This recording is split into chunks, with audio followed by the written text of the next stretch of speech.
अगर तुमने पहला पार्ट सुना था तो शायद तुम्हें याद होगा, मैं तीसरा इंसान था जो उस हॉन्टेड फ्लैट में आ गया था।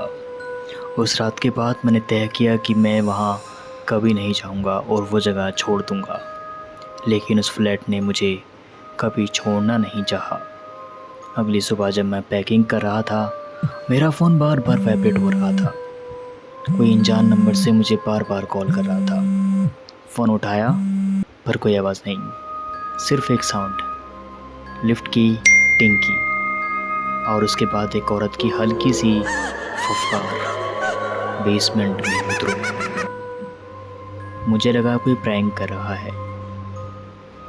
मैं फ्लैट से निकलने लगा, लेकिन फ्लैट का दरवाज़ा अंदर से लॉक हो गया था और चाबी भी गायब हो गई। मेरा फ़ोन भी अचानक से डेड हो गया।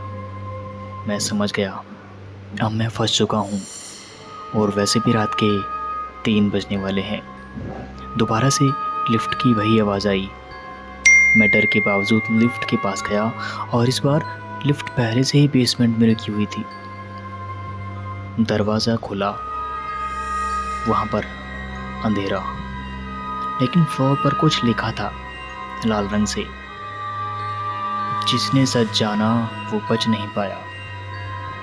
बेसमेंट में सिर्फ एक ही ट्यूबलाइट थी, जो मेरे जाते ही टिम टिम करने लगी। और फिर मिली मुझे एक फ़ाइल, उस बिल्डिंग का पुराना रिकॉर्ड। उस फाइल में क्या था? एक फ़ोटो 2007 की, बिल्डिंग के 3 किराएदार की तस्वीर। सब एक ही फ्लैट में रहते थे और एक का नाम नेहा शर्मा था। उन तीनों ने इस लड़की को बहुत परेशान किया था और उनसे तंग आकर उस लड़की ने उस बेसमेंट की लिफ्ट में आत्महत्या कर ली थी। उस केस को तो दबा दिया गया था, लेकिन वहाँ पर आने जाने वाले सभी किराएदारों को वो दिखाई देती थी और यही कहती थी, तुम तीसरे हो। ये सिर्फ रिमाइंडर नहीं था, बल्कि ये एक श्राप था। मैं फ़ाइल को लेकर लिफ्ट में वापस आया। जैसे ही घुसा, लिफ्ट खुद ब खुद चलना शुरू कर दिया, बिना किसी बटन के। लिफ्ट ने मुझे अचानक 7वें फ्लोर पर ले जाकर रोका, लेकिन जब मैंने दरवाज़ा खोला तो वो मेरा फ्लैट नहीं था, बल्कि एक जला हुआ पुराना कॉरिडोर था। दीवारों पर हाथों के निशान।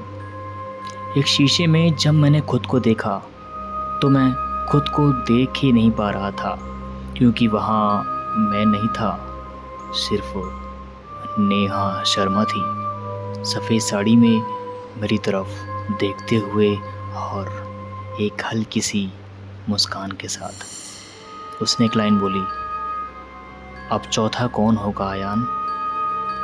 मैं चिल्लाया।